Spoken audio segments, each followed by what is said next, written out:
I pulled into the driveway just as the porch light flicked on.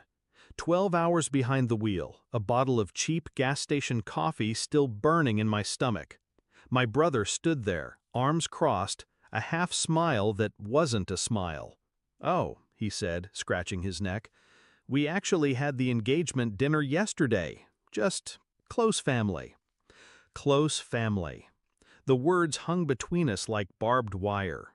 My jaw clenched, but I forced the corners of my mouth up, a practiced smile.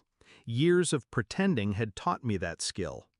"I see," I said softly. "Well, congratulations." I didn't hug him. I didn't step inside. I got back in my car and drove to the cheap motel 2 towns over, letting the fluorescent hum lull me into the kind of sleep where anger sharpens, not fades. He wasn't always cruel. That's the part that stings the most. When our parents died, he was 18, I was 20. He looked to me for everything: tuition forms, rent, even laundry. I carried him through the fire. I worked 2 jobs to keep us afloat while he studied.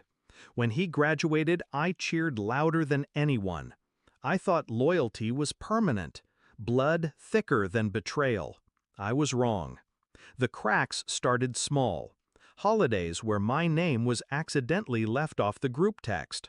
Family photos where I wasn't called to join. The fiancé, sweet-faced in public, whispering venom in private. "You cling too much," she told me once when he wasn't listening. "Let him live his own life." I laughed it off then. I shouldn't have. The night of that dinner, the one I wasn't welcome at, my brother's Instagram filled with smiling faces, raised glasses, arms around each other. Everyone but me. My stomach twisted, but my face remained calm. I didn't comment. I didn't like the photos. I only screenshotted. Evidence. You see, he had tied himself to me without realizing it. When our parents' estate was settled, I became the executor. Their savings, their home, their investments, all placed under my careful management. He was younger, reckless. They trusted me to protect him, even from himself. So I did. Quietly, over years, I built safeguards. A trust fund with my signature as the key.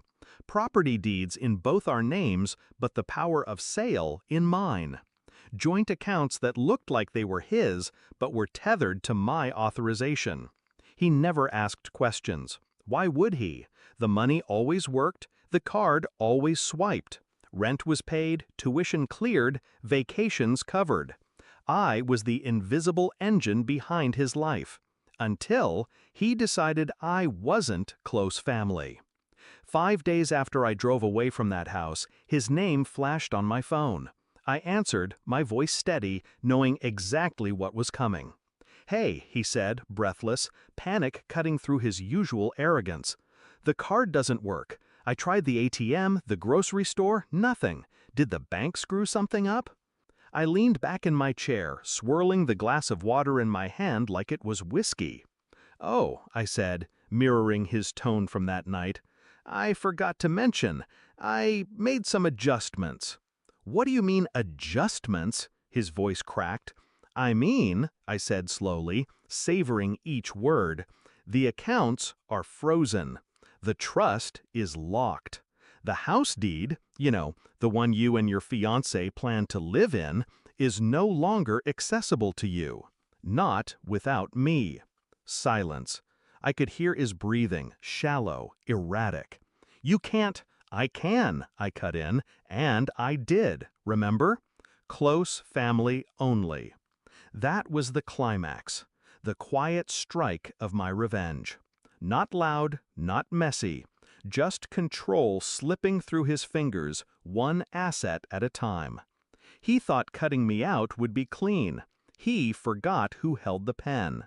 The following week, calls poured in. His fiancée first, sugar turning sour in her tone. "You're ruining his life." I only replied, "Funny, he ruined mine at 12 hours and a doorstep." Then extended family chimed in, shaming me for being cold. I sent them copies of documents, signatures, proof of who had carried the weight all these years. The noise died quickly.